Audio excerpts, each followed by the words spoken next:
90 countries join an effort led by the United States and the European Union to slash emissions of the potent greenhouse gas methane.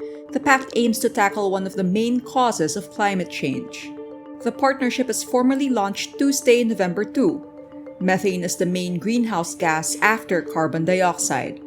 Its potential for trapping heat is higher than CO2, but it breaks down in the atmosphere faster.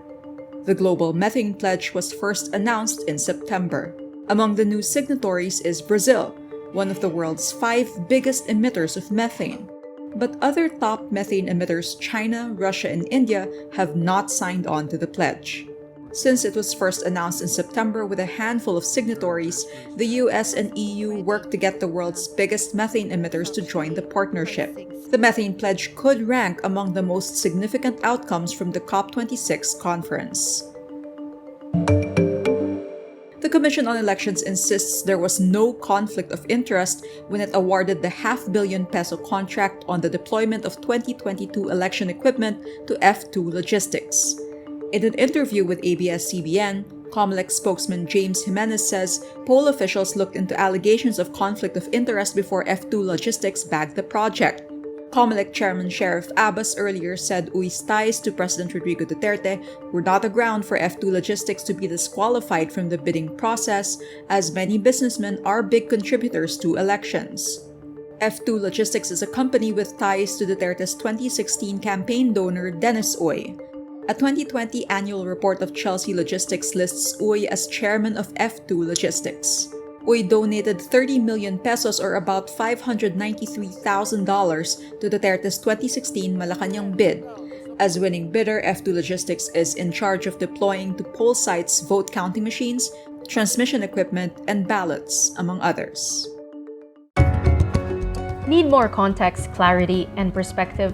Get the full picture with Rappler Plus. With exclusive content and events, you'll get an opportunity to discuss issues with reporters, experts, and featured guests while helping Rappler continue its fearless journalism. Join now.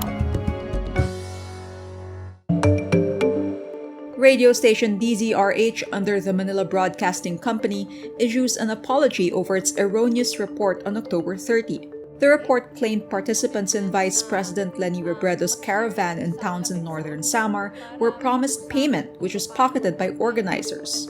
In the apology posted late night Monday, November 1, Cesar Chavez, station manager and MBC Vice President, says the reporter who made the claim is temporarily suspended. Chavez adds, the reporter had no direct quote from anyone who joined the caravan who complained they were not paid or the organizers pocketed the money. Barry Gutierrez, Robredo's spokesperson, earlier branded the report fake. Leni for President Movement Northern Samar also denied the report. Robredo supporters have been holding caravans and motorcades in key areas nationwide and in the United States, dubbed Caravan of Hope. Former Facebook employee whistleblower Frances Haugen urges her former boss Mark Zuckerberg to step down. At the opening night of the Web Summit on Monday, November 1, Haugen says it is unlikely for Facebook to change if Zuckerberg remains CEO. Haugen adds, Facebook would be stronger with someone willing to focus on safety. Haugen also calls Zuckerberg out on a rebranding, saying its fixation on expansion makes no sense given the security issues that have yet to be tackled. Last week, Facebook changed its name to Meta, a rebranding focused on building the metaverse or a shared virtual environment. But early adopters of virtual worlds also blast Facebook's rebranding as an attempt to capitalize on growing buzz over a concept it did not create to deflect from negative attention. Facebook faces strong criticism from lawmakers and regulators over its business practices, algorithmic decisions, and the policing of abuses on its services. Haugen earlier told lawmakers that Facebook would fuel more violent unrest worldwide unless it curbs its algorithms, which push extreme, divisive content and prey on vulnerable demographics to keep them scrolling. South Korean actor Kim Seon-ho of Hometown Cha-Cha-Cha fame will make his movie acting debut in the film Sad Tropics. A report by Korean entertainment site Soompi says the producers of the movie decided to push through with Kim's casting. First announced in September, Sad Tropics centers around a Filipino-Korean aspiring boxer who goes to South Korea to look for his father who abandoned him. Sad Tropics also marks Kim's first major project after being involved in a controversy with his ex-girlfriend in October.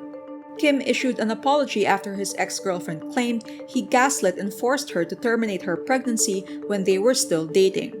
Following the controversy, various companies issued withdrawals from their projects with Kim, including variety show 2 Days and One Night and upcoming movies 2 O'Clock Date and Dog Days. But Korean tabloid site Dispatch released 2 articles showing alleged conversations between Kim and his ex-girlfriend, contradicting the initial accusations she made towards the actor. Brands started featuring Kim in their ads once again after the Dispatch reports.